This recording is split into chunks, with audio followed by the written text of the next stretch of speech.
This is the Hidden Killers Podcast with Tony Brueski and continuing coverage of the case against Rex Heuermann. He's the man that's also known as the Long Island serial killer or the Gilgo Beach murderer. All allegedly, he is innocent until proven guilty. But that's who people think he is, not just Rex Heuermann, the family man, the architect from Massapequa Park who lived in kind of a hoarder house and collected massive amounts of weapons in his basement, and it turns out child porn, too.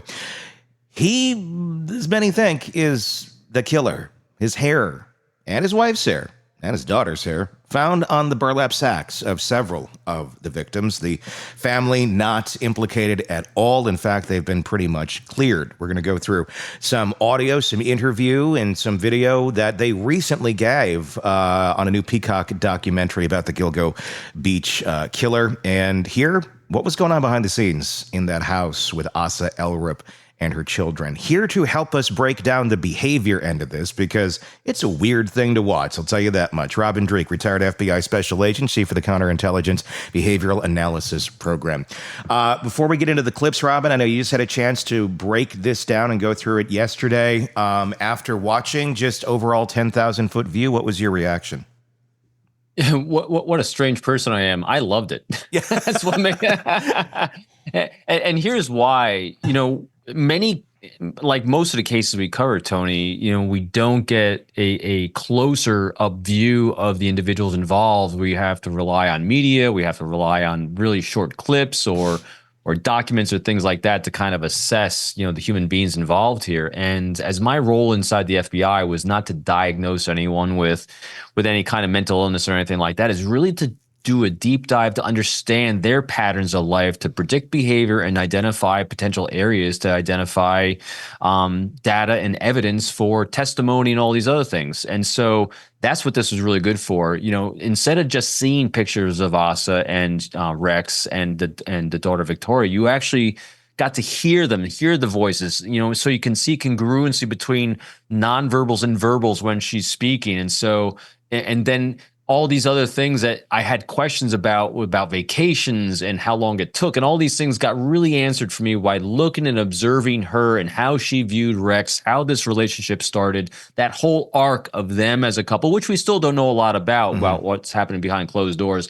We got a much deeper look at it. And also, I had a lot of questions about the house that I got a more of a deep dive on. So it gave me more to work with, and it gave me a deeper understanding. So that's why I enjoyed it. I enjoyed it because of that deeper understanding. And we've been trying to figure this out now for, I think, more than a year about what the heck was going on in that house. What was the dynamic? What was normalized to the point where if she had nothing to do with this, how did she know nothing about this? That's been the biggest question. And even for some of the adult kids, how did you not know? And they've been bombarded with those questions. And then we're going to go through and hear what some of those answers are directly from them in just a little bit. But before you saw it, I know we've talked about it several times here, but give me a recap. What were you feeling? What was your thoughts on Asa Ellerup and her level of knowledge of her husband before seeing her own words in this documentary? I thought she might have been, and she probably still is to a large extent, rationalizing things she was observing to preserve her own mental status and not to conflict with her own viewpoint of the man she decided to spend her life with. Typical things that we think of when we think someone might have seen something but just wants to live in denial. Mm-hmm. Having watched this now and watched her and seeing how he did what he did, it gave me a different flavor. And so here's what I think. Again, pure conjecture on my point, but I've seen people like Rex before. Again, assuming, innocent to proven guilty, but there's a lot of hard data on this for him. So believe it or not, the place where I've seen someone just like Rex before is a spy. Okay. A recruited spy. I worked with a few individuals that had made decisions long before they decided to cooperate with the United States government that they were going to do just that. I might even mention on other shows with you before. Yeah. But what they do is this. They create, and we all have this. We all, as human beings, and I know because I've done hundreds of investigations, both counterintelligence, espionage, and all that, everyone has secret place. that thing that we are ashamed of.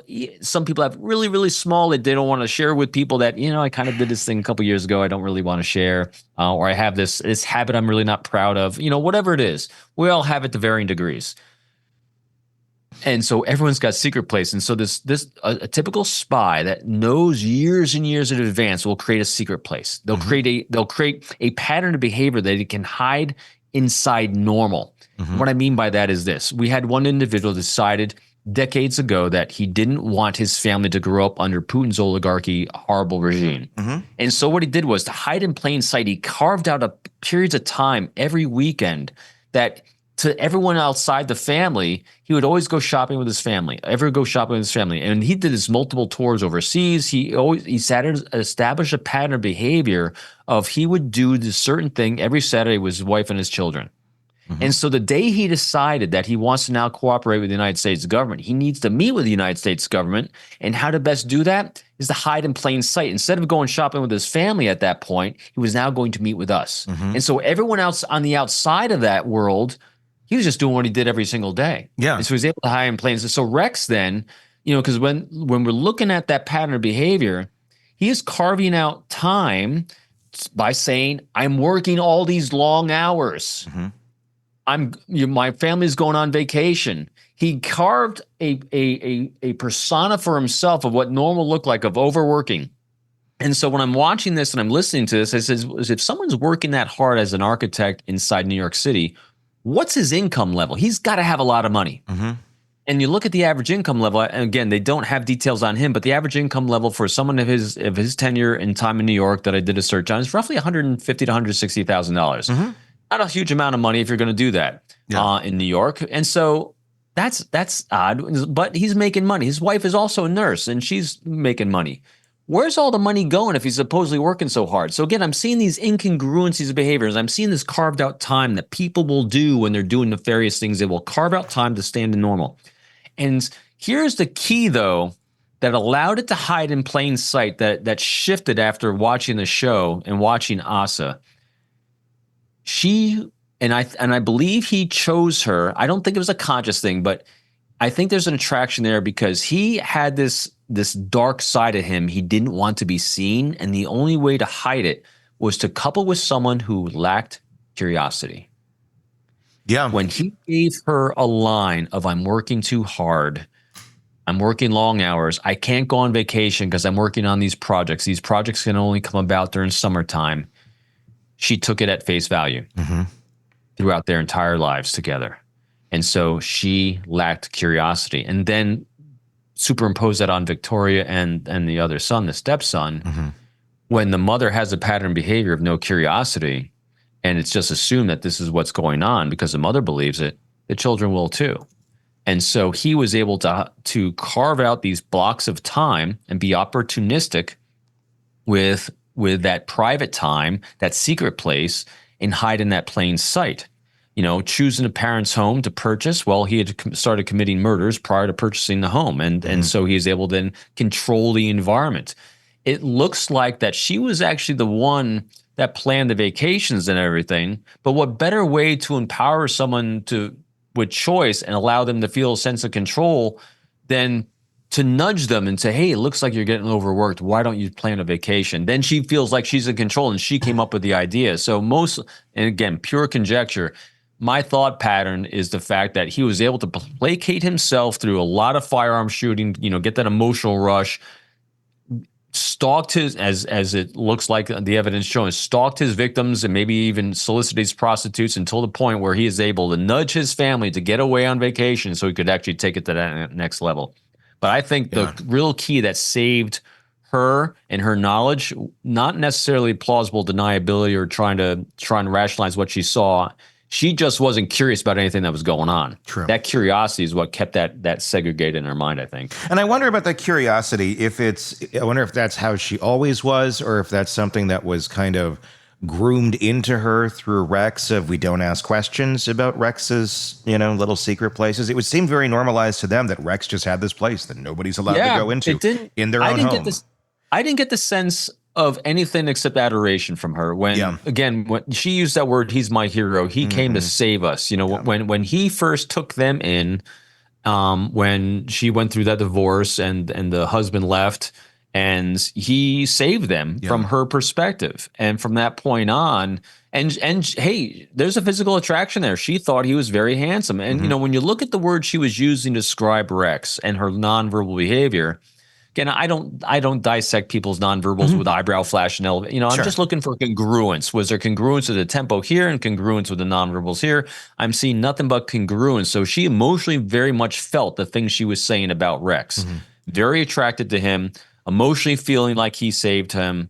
And that was very consistent. Matter of fact, I even had a harder time thinking, going back to the attorney, John Ray, claiming all these weird sexual things that they did in wife swapping earlier on in their career. I had a harder time believing that, believe it or not, after watching her and him. And I definitely think of it him. Yeah. Thinking she was included in it is what I have a hard time imagining. I do too, unless she's one hell of a chameleon and changes her personality up depending on the I don't know. I mean, based on the Asa we saw, can't really see that happening, but she gives me the personality of that family, that security, that sense of comfort. That's why this home is so unchanged. It's because there's a lot of sense of comfort for both of them being in that family home, of not changing things, of him being this. I mean, and also the endearing things he did with woodcrafting and designing and building this elaborate dollhouse for his daughter Victoria. Yeah, those are things that are very, very endearing to people that all of a sudden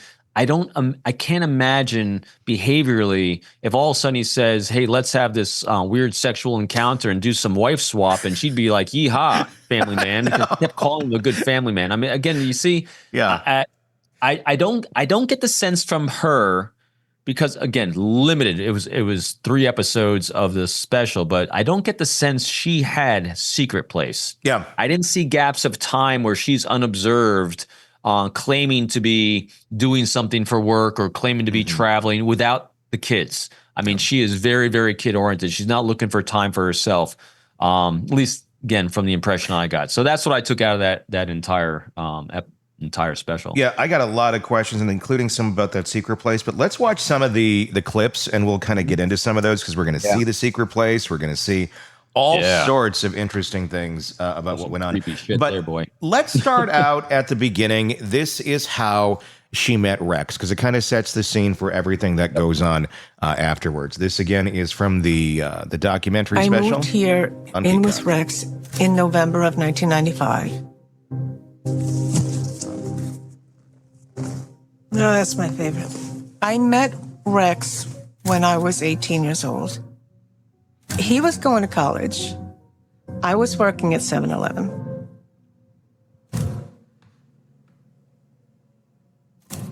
I was born in Iceland.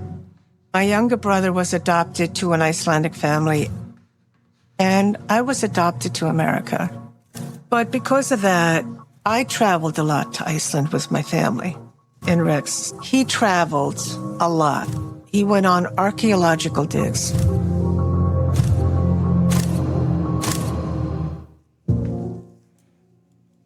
He's the kind of guy you turn your head and you go take a look at, you know?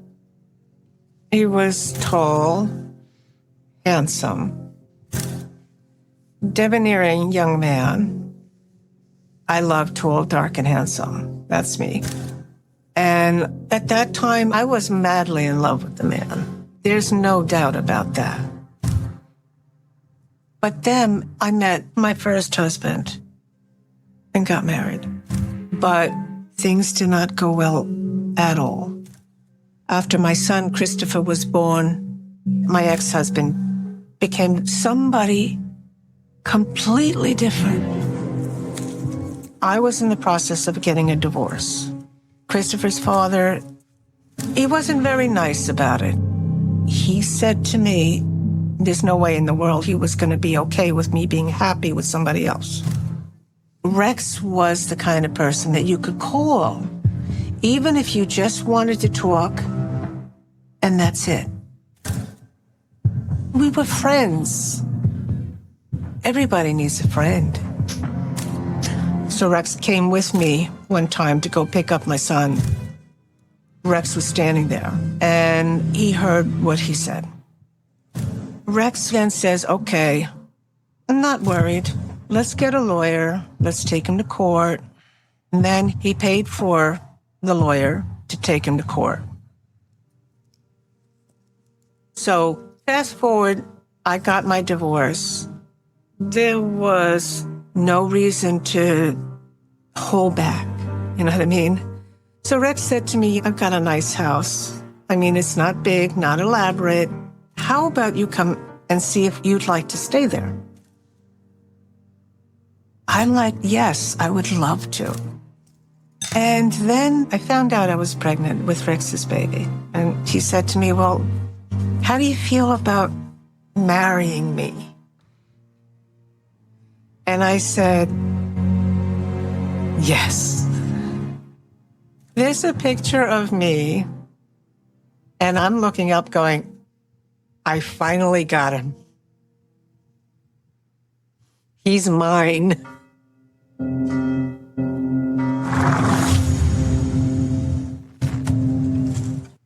She still seems to have that same vigor about her of, he's mine. Everybody needs a friend, right?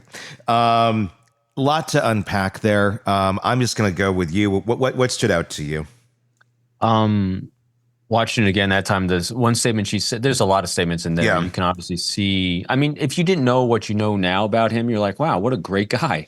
Yeah, I mean, they look like a normal, like if you look at what they are today and you look at those pictures from 1995, it looks like pretty much any normal couple's wedding family photos. It does. And here's something to kind of go to what I was saying about why he selected her. Again, was it a conscious choice because he wanted to use her to cover his horrible tracks? I just think it's intuitive. I think it was an attractiveness. And here's the attractiveness part. She said her ex-husband turned into somebody different. She lacked curiosity through that entire life arc. So in other words, she was unable to see anything that's presented deeper than the surface. Yeah.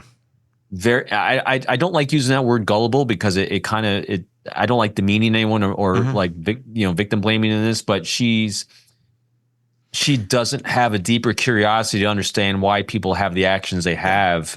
She takes people on their surface. I mean, it's a very endearing quality people have, but at the same time, it made her susceptible to predators. Yeah. And the first husband was a predator from at least took advantage of her, dumped her and left. Yeah. And she didn't see it coming, turned into a different person. And what happened the second time? Turned into a different person. She's completely and still doesn't believe. Yeah. Yeah. That's a big part of that. I was wondering about that because she was able to recognize bad behavior at one point in time, it seems. But nothing beyond it really much until Rex comes in and says, well, let's do something about this. And who knows? I have no idea what her situation was. Maybe the idea of getting an attorney at the time was just unattainable, financially. 7-Eleven. Yeah. So there probably wasn't a lot of options. It's that X kind of had her where he wanted her in terms of control financially and all of that. Then Rex comes in as the savior. I got this house, I can be this father. We already are, we're friends, and this could turn into something. And I mean, it seems like if you have pure intent, okay, that's how some nice relationships begin, coming out of some, darkness and everybody kind of getting their stuff together, and we're a happy family unit and it works. Unless it's Rex Heuermann. and he already allegedly has killed somebody 3 years prior to you meeting. So there's a lot in there. With the no curiosity, there's just so many questions. And she's also, in nursing, my daughter being a nurse too. I mean, these are people that are also biologically geared for empathy and taking care of others, and that whole embracing aspect of it. A lot of nurses do nursing because they don't want to be doctors because it gets a little too clinical. They like being close to patients. Yeah. They like taking care of others. And that just emanates from her. Regarding the kids, the family aspect of things, traveling to Iceland for family. I mean, here's a woman that's working at 7-Eleven with not much money, yet it seems, again, let's take that intuitive leap, doing these trips to Iceland and I can tell you, I've been there. It's the most expensive place I've ever been in the entire world. Really? Oh my God, it's horrendous because everything's got to be flown in. Sure. All they grow there is tomatoes, in the thermals around the volcanoes. So there's not a lot. It's an expensive place to live, expensive place to visit. So it's just very congruent with the empathy aspect of things, not curious, just taking care of others, being taken advantage of by some. Her ex-husband just didn't have the reps in hiding secret life that Rex had when they met. And so it was a great choice by him for what he wanted to do. What do you make of the archaeological digs? That's kind of interesting. It's kind of creepy, wasn't it? He's like, oh, where did this start from? I mean, he's got odd habits, doesn't he? He does. He's got some odd. There's not a lot. I really try to research his parents, his upbringing, these types of things. Like my first thing I saw was he bought his parents' house. How many other serial killers have bought their parents' house? BTK did. Yeah. Because I was curious on that, because control that environment is so. It's not a huge amount. It has happened, but not a huge amount, because that's the first thing that really struck me. Why would you buy your parents' house? What's going on there? And then also, no improvements to it. Very, very limited improvements. I mean, the place is run down. That's what sparked my curiosity. And I'm like, does he have money? Does he not use his money? I mean, you look at the health of Asa. He's definitely not paying health insurance for dental insurance or anything on her. I mean, it's kind of sad. It's like, what are you doing with your time and money? Yeah. It's not the house. It's not healthcare. See what I mean? And she wasn't curious about it. Well, and it was so normalized, so she didn't even realize just how strange it was that these somewhat basic things were not being taken care of, because she comes from a place where she was adopted to America. So that whole familial connection is kind of different. So you get that she's led a kind of rough life growing up, abuse, rape. There was a lot that woman went through. And there's no materialistic, aspect to her. It doesn't seem like. What it is all to her is emotional. She keeps going to that family, and he was providing family for her. Yeah. That she had her children. She's close to her children. I mean, so all her need, people balance the needs emotionally and physically and materialistically all very differently. And you can see her needs are being met emotionally, and that's what Rex was able to do. Yeah. And he also is not a very materialistic guy, because look at the wreck in which he lived. I mean, just crazy, especially in Long Island where they live. That's a little off. I wonder about the house. We'll talk more about the house in a minute. Let's take a look at her showing off some of the house. This is her giving a tour of the gun room. This is very close to and part of Rex's lair, basically in the basement that we've been hearing about, locked off with a vault door, which I don't know. I mean, it's kind of odd in your basement. I've seen some people do it with gun rooms, but I don't know. It's a little odd. Let's take a look. This is the steel door. It had a combination lock. It's this lever here. It's a very easy way to get out, so no one can get locked in here. Now, this is the room where he displayed his firearms collection.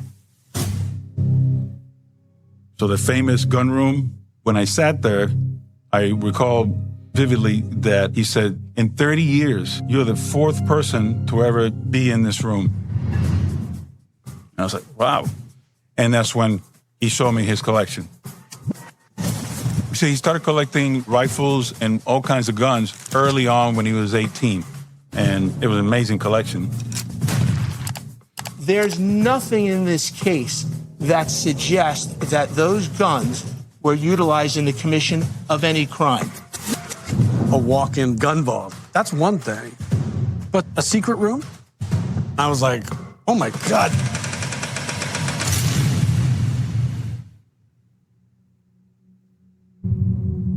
According to a colleague of Rex Heuermann's, he had a room specifically built in his basement that even his wife was not allowed to enter. That's the secret room everybody talks about. It's kind of a walk-in closet in the gun room that is actually right under the stairs. He didn't want anybody to have access to it, the secret room, so nobody would know not because he was hiding anything, but because he wanted to secure a safe in there. And I actually didn't see what the inside of it actually looked like until after all this happened. I couldn't get in there myself. All completely normal behavior, right? Normalized, but not normal. If that's what you grow up with. That's normal behavior. And also, from what I understand, too, it's also his childhood bedroom. Yes, and that's a point I want to get to on this, because I think there's something to that, and also I think it plays into the why the house has never been updated, why it still looks like 1965 in that. Can't have contractors in there tearing shit apart. No, you can't. But I wonder if there's a level of him finding peace in the familiarity of childhood, because essentially if he goes back into that basement, which was his childhood bedroom, and it's his kind of like safe, happy place, it makes you wonder what was going on in childhood with Rex too. What was going on in that basement? What, was there something going on in that basement, or were those like happy, pure times before he got into this dark road? Or, was he always kind of doing some stuff down there that was kind of off, that he kept secret from the rest of society, but it still has a element of comfort because it is from childhood, and he was able to kind of weave in this darkness that he got into in adulthood into a safe place, and then it all kind of normalized it for him in life, psychologically. I think all of it, Tony. Yeah. I think these are all parts of a whole. I mean, so let's take a look, by comparison of current cases. And again, they're both innocent until proven guilty. But you look at Brian Koberger, without actually, we don't have to place his name, but someone like him who's a accused serial killer, gives you a much different vibe. There's someone who's really, really with a broken brain, trying to seek out some sensations to give him a sense of fulfillment. I get a different feeling and a tenor from Heuermann. And I just get the feeling that these are half of these behaviors he's doing were learned behaviors. I don't necessarily think he was like born doing a lot of this weird shit that typically pure broken brain people do. Mm-hmm. I think half of it was learned. I think maybe coping mechanisms he was having, because from what I understand, he was bullied pretty decently growing up. And safe places, psychological comfort from being in the bedroom that you grew up in. And the other thing that struck me too was only 4 people to visit the gun vault in his gun collection. So here's what's kind of striking about that too.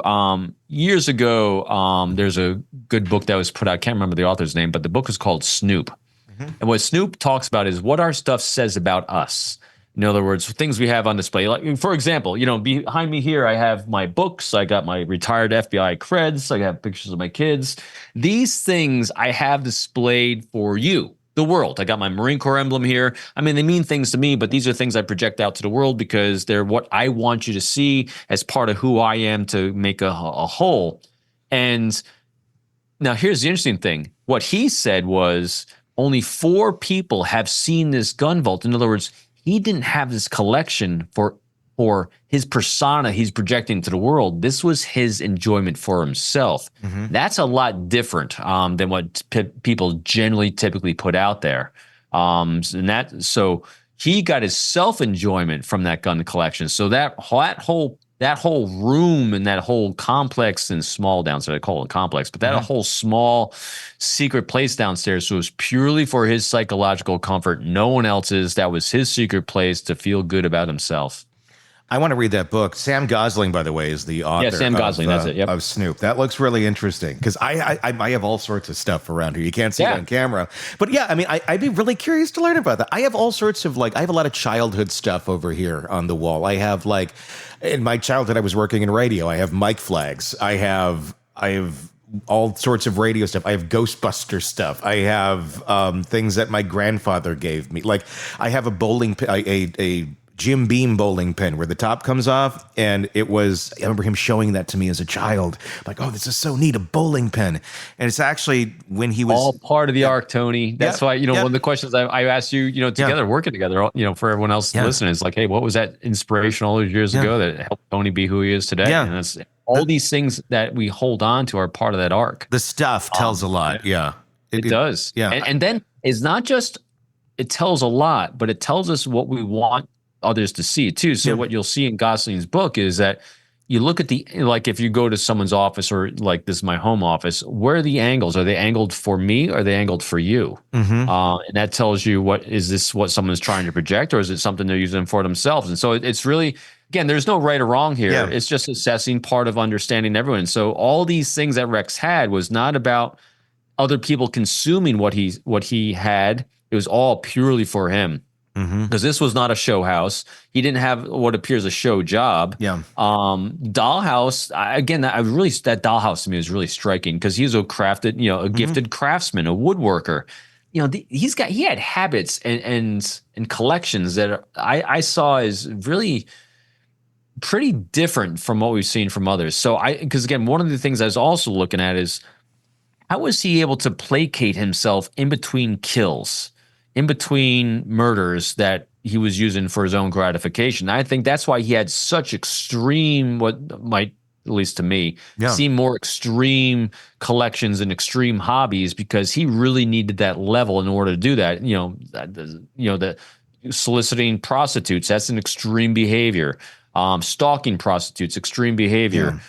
Huge, massive gun collections, going to rifle ranges, extreme behaviors. So really interesting. Yeah, and especially, and we'll take a listen to some of the clips of the daughter in just a little bit, because she's really conflicted about this. I mean, she had in her mind, a normal dad who would build a dollhouse for her, who would spend time with her, who would do things. And as she describes it, you can love him and you can hate him at the same time, because she's trying to reconcile childhood with what reality is. But we'll get to that part in a little bit. I want to focus a little bit more on Asa here and seeing what some of her reactions have been to this. Here's another one we're going to take a look at. This is her walking around the house shortly after the raid took place. And what she says at the end is quite poignant. Let's take a look. When we got back home after they raided it, it was not recognizable. No beds, no clothes. Our bathroom sink was broken. They should have actually deemed our house uninhabitable. Oh, look at this. It was as if they were trying to leave us for dead. They broke that, They just pulled this out of the wall. They pulled it out of the wall. I think that's what that hole in the wall was from. What is in here? Garbage, nothing. Well, something was in here, because it's not in here now. The kids, they were crying themselves to sleep before we actually got into the house. We were all doing it. Fear, anxiety, guilt, all of those emotions are all going like a roller coaster, rolling and rolling and rolling. But we needed to come home. They had a lot of sentimental stuff in the house. And I still feel Rex is here. There you go. That's the one. I still feel Rex is here, as if he's some sort of spiritual entity. To her, she is. He's alive. He's in prison. But I still feel Rex is here. In a real warm tone. It's like if someone died, a loved one, a great person in your world died. And to her, that kind of is what happened. Yeah. I don't think she's ever, no matter how the trial goes, even found guilty. And she's even said in other clips too, I don't think she's ever going to accept that he is the other person she didn't know. Yeah. She is so wrapped up in the image of him, and they were married a long time. They were together a long time. And that's a lot of reps of him being what she keeps describing as a family man, a family man, a family man, a family man. From her perspective, what he was presenting her was someone that is always taking care of her, sending her on nice vacations, taking care of the kids, providing from her context. So I just watching and listening to her throughout this, being presented with hard evidence, of accusations and details, and she's not accepting any of it. And I don't think it's a survival mechanism. I just think she just doesn't believe it, because that's not who she knew. Yeah, no, I agree. Let's see some more of Asa in action here. I'm sorry. That planning document is so Dexter style. It's absolutely absurd. Say if they really did happen down here, he really must have been like Superman for us not to have noticed anything ever. This used to be like his bedroom growing up. A lot of his, like, not only just gun stuff, but a lot of his childhood stuff, family heirlooms, were in this room. So for him to do that in this room, a little unrealistic, but I guess not impossible. No, sorry. You want to know how I feel? They are picking, making assumptions for their narrative. I know that. I've known Rex since I was 18 years old. I know what this room was originally used for, and they're just allegations. He's never said to me, don't use my computer. He's never said, no, I'm not going to give you the password. I need that. In other words, was never anything off limits? There's nothing off limits from Rex Heuermann.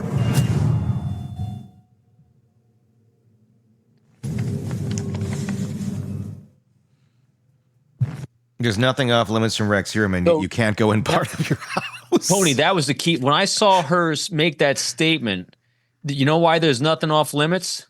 Because she never asked. Yeah, exactly. It's bio. So when I saw that clip yesterday, that's when I said to me, that's it. That's the ticket.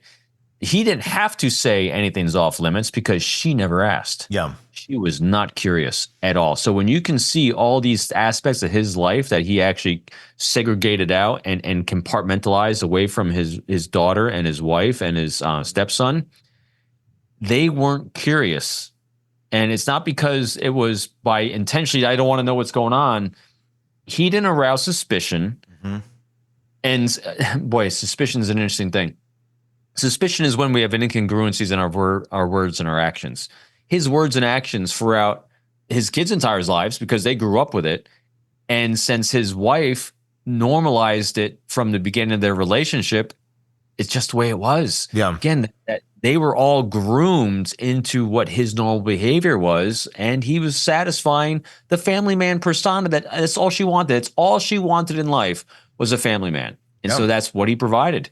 And that's not going to blow her narrative. It's so easy to see now watching this. Again, if there's, again, edits can do a lot. You know, there might be other things that they edited out that might be incongruent. But if we're taking this as all there is to her and the daughter and everything, it's easy to see why there's no charges against them. They were just duped by I'll call him a lifestyle con artist, because he actually hid an entire lifestyle from his family under their noses.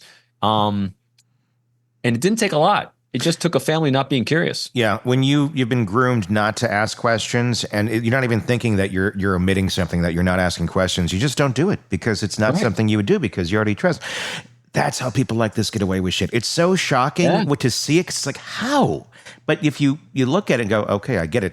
I wonder the same about the case of the daughter, Maddie Soto, and Jen Soto, because we've looked at that. Like, how did the mom not know? The mom's Stephen Stearns, right? Yeah, the mom's literally saying to go sleep with her daughter, not like have sex with her daughter, but she was fine with this boyfriend sleeping in the same bed and thought nothing of it. And it's like, how?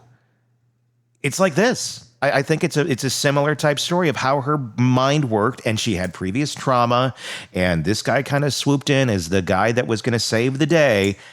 It's a similar type dynamic. If you look at Asa and the kids and the dynamic over there, not saying Rex was abusing his children. I don't think he was. It doesn't look like there's any signs of that, but they sure thought he was normal. And Maddie Soto's mother that was diagnosed with a lot of mental illness as well that she was struggling with. I don't think Asa, I don't think she has been or will be. Yeah. But again, that grooming aspect of it, though, is what I agree with is congruent. They're groomed into what normal looks like. Mm-hmm.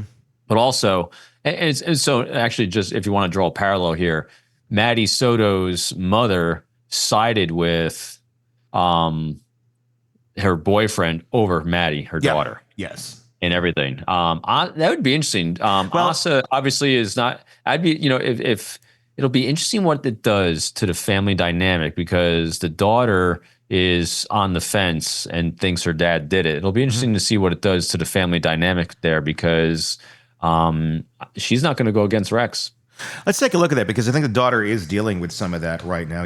Here's some of her observations on maybe even with all this growing evidence against him, maybe there is some loyalty still to my dad and to my mom too. Like, listen, whether the world likes it or not, whether I like it or not, he's my dad. They can't take that away from me. I don't know what acceptance looks like. Acceptance to me is just it, I have to move on. I think if he was guilty, it's gonna start to become like a love-hate relationship. This is my dad, and I love him as my dad. The hate is this other side of him that came out. And going forward, I'm not gonna interact with him the same way I would have if this never happened. Both the feelings, love and hate, can coexist.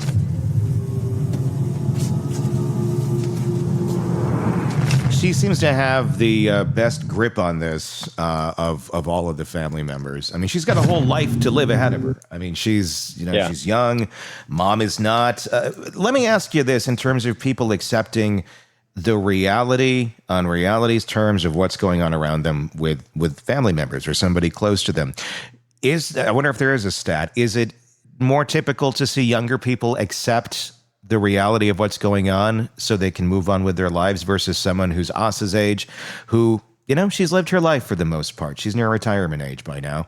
And I mean, you'd have to really kind of unearth your entire life and go, well, all that was not quite what I thought it was. And then start anew at, I don't know how old she is, 60 something, 50 something. I don't know.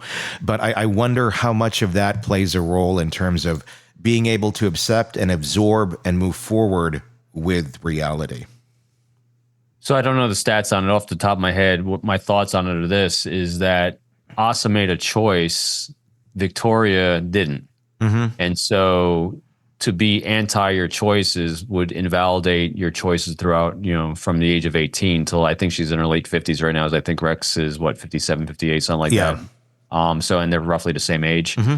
And so it's a different thing psychologically that's going on. And it'll be interesting with Victoria too. So she's, as you can see how conflicted she is right now, because she's taken in all the evidence. I mean, she's listening to the news and she's listening to all these things. But here's where I think you're going to see a shift in her, is when if she goes and is in the courtroom and she sees the evidence, she sees what was done, and it becomes more personal at that point. Yeah. It's not right now. It's more of a storyline. Right now, it's more there's distance between it. It's just words to her that is being described and things. I don't know. I don't think she's seen anything. Yeah. She's just been told what there is. But when you actually got to touch it, taste it, feel it up close, the visceral response she has, I think, is going to be a little more profound than what she has now. And I know you'll probably go to this, but I think BTK's daughter, when she came in to talk to her, gave a lot of clarity to what she's going through. Because, I mean, think about it. You are in the midst of a multiverse. I mean, just think of Marvel Comics. I mean, literally, you were living in one universe, and all of a sudden you were just told, no, there's two universes you're living in, and you're completely unaware that this other one's running parallel to you with your dad's living in too. Yeah. And it's a mind bend. It is totally, it doesn't make any sense whatsoever. And so Asa's completely deciding that other universe doesn't exist. And Victoria is sitting there saying, I think that other universe does exist because the evidence seems pretty hard for it to exist. So how do I deal with that? What do I keep a toe here, keep a toe here? And so you see her wrestling with this. It's going to be a long road. Yeah, and Carrie has struggled with that. BTK's daughter, obviously, throughout her life, she wrote a book about it. She's been an advocate for other families who are struggling with a situation like this, because she's very much in the same sort of shoes that the daughter here is in right now. Very similar. And it's a weird thing to think about. I was just in Wichita the other day, and me being me, it's the first time I've been back there for about a decade. Me and my daughter, we drove around Park City, showed her where BTK's house was, went into the grocery store where he used to work. And I used to go to that grocery store regularly. It was my grocery store. and I'm like, hey, did you know about? I was like giving her the fun facts of BTK. She's like, oh, really? Anyway, but we need new hobbies, don't we? yeah, where it's like, we're in Wichita. What should we do for the first thing? Let's go to find the BTK house or where it was, and let's go to the grocery store. Let's go to Leakers. There's the gas station Carrie worked at that she took. Yeah. But I digress. I want to take a look at this other clip here because it's a really weird statement. It goes back to Asa, and it talks about not wanting to make Rex upset and what would make Rex upset. And the answer to that question is very bizarre. Let's take a look, and we will talk about it on the other side. Bye. I'm talking to him all the time, but he only has a certain amount of time to be able to make calls. So I can't get too comfortable talking to him about things that are going to hurt him. What would hurt him? What are the things that hurt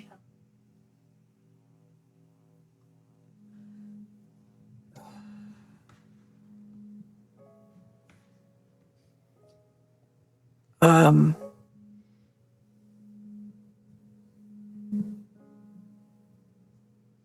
Telling him that I love him,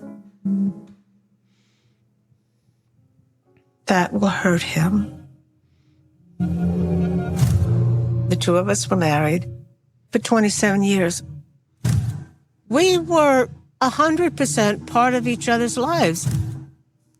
Does everybody really believe everything they hear? Rex Heuermann is a demon. Charged as a serial killer. Do you really believe everything that's being said? This man is a sexual sadist. He enjoyed torturing his victims. Well, we didn't buy it.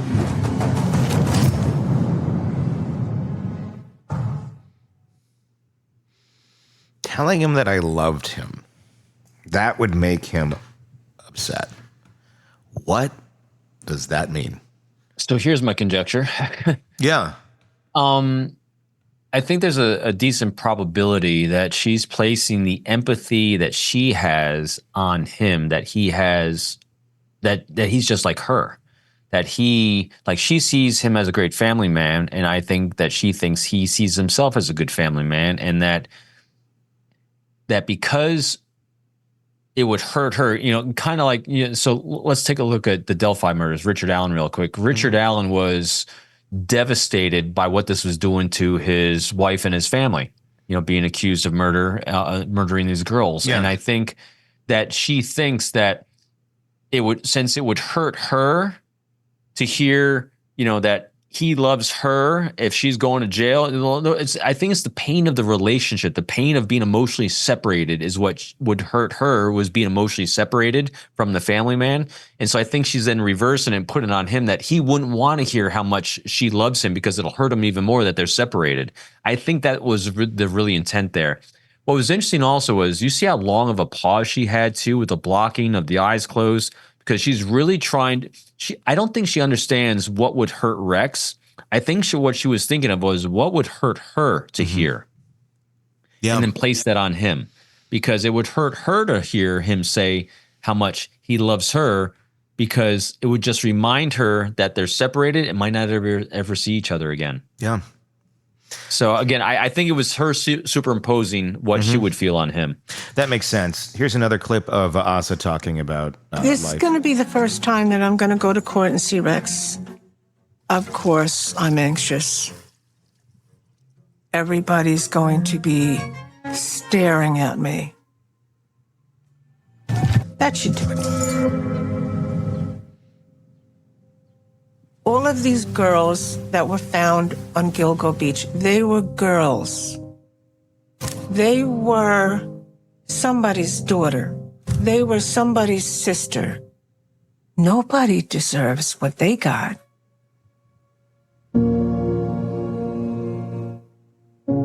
But Rex was not seeing prostitutes. He's a family man. He didn't do this. I would need to hear it from Rex, face to face, that he killed these girls, for me to believe it. My husband never kept me out of anything. That's why I'm going to the courthouse. That's why I want to see it for myself. It's important for me to know what he's going through. And I want to be a part of it. There's a lot there. I don't even know where to begin. She wants to go. Yeah, go for it. What stood out to you? She said I need to hear it from him. Yeah. She wouldn't believe it anyway. That's why that was what my question was, and my mind went somewhere else. What would happen if she heard it from him? What if she just heard that he admitted that he was seeing prostitutes? Because that answers that question. That was a question I think a lot of us had. Was this kind of an open relationship, at least for him, where he could go do it, and she just kind of, when he does it on the side, and I'm okay with it, or clearly not? I don't think so. I think so. Again, trying so hard to have deep empathy on this, like placing myself in her shoes. Like, I think the response would be, Rex, don't say that. That, you don't have to say that to save me, or I mean, I think she's going to place herself in the role. She would place herself in the role of thinking him sacrificing himself in some way to save her and the killed kids by admitting it. Mm-hmm. That's how I think there's no way I don't think in a million years she'd accept anything he'd say or anyone will say about him as of today. Yeah. And she's not going. So again, here's what was interesting too. The other statement she made, I need to see what he's going through. Yeah. He's not going to court to learn the truth. She just wants to go see him to see what he's going through. Again, what's that? It's empathy, him, connection, comfort. I mean, it has nothing to do with facts and details.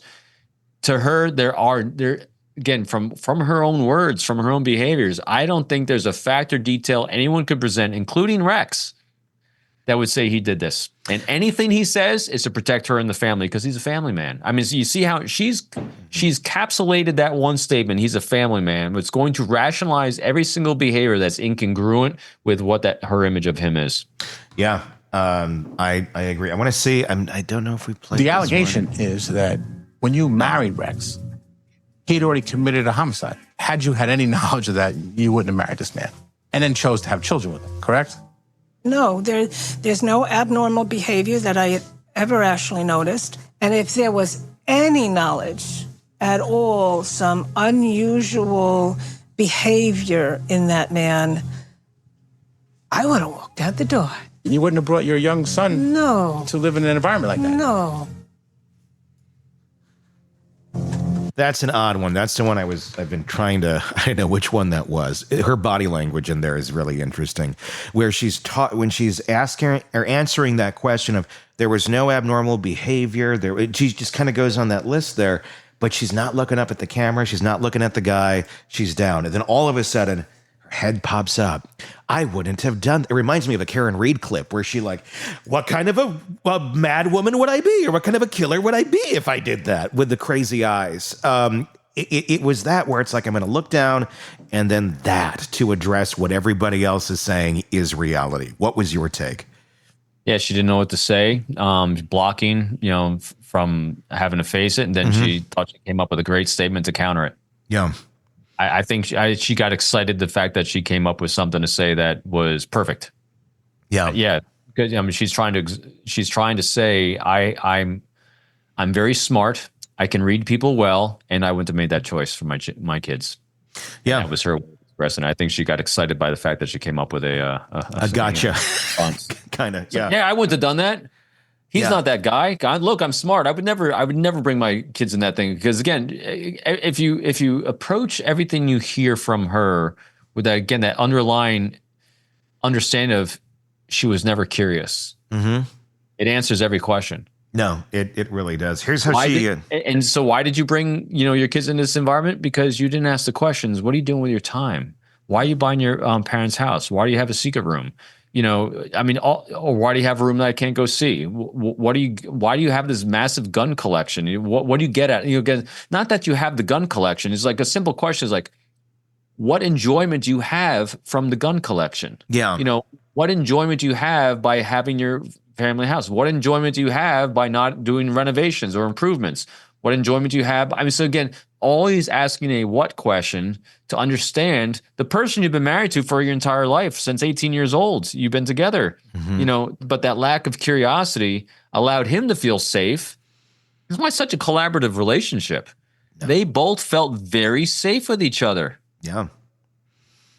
Yeah, mutually they really beneficial. I mean, it's a very symbiotic relationship. She got the family man from her procession, and he got someone who didn't ask any questions whatsoever.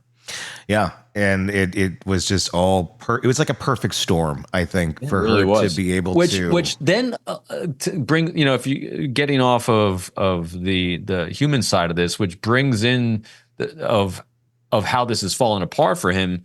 When you control that environment and you get placated by the comfort around you, you make a lot of mistakes over time. Mm-hmm. And I think we've only seen a glimpse of the evidence of his missteps. And I think when the trial hits, we're going to see a lot of mistakes he made because he got very, very comfortable in that house of asking questions.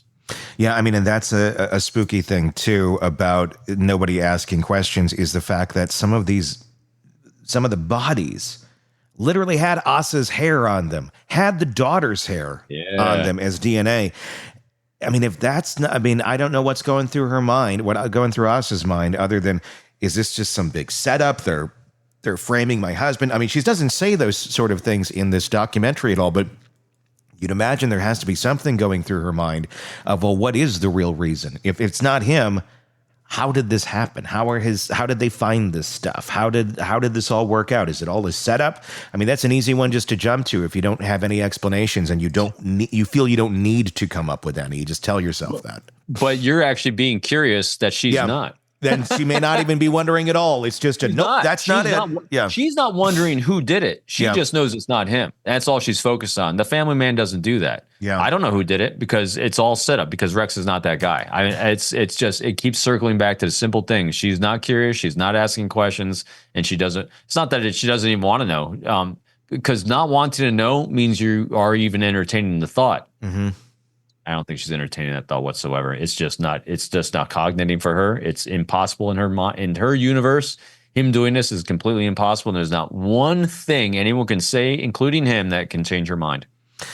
Yeah, I agree. I mean, even at the end of the day, if he comes out and is like, yep, I did this. If he pulls a BTK at the end and is like, here's what I did. And he goes down the laundry list. I think she may keep telling herself, he's just saying that to preserve our family.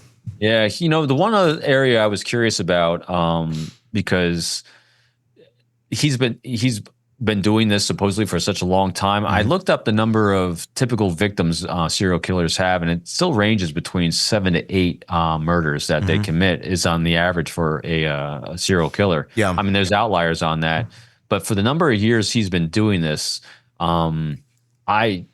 Again, it didn't range outside of that 7 or 8, when I'm trying to do these comparisons, but I would not be surprised if there's more that pop up. Now, I know they're doing a good deep dive to try to identify potentially more, because here's the challenge with it is serial killers typically have a methodology for what they do because that gives them that sexual and emotional satisfaction from reliving these things, the way they position bodies, all the things they do. But because he assumingly was killing before he moved into his parents' house, the way he did that is going to be different than when he moved into his parents' house. And then the fact that they're planning on moving down to North Carolina, he's visited all these other places, it's going to shift up how he did these murders. And so that fingerprint of what serial killers generally have is going to have shifted from every location.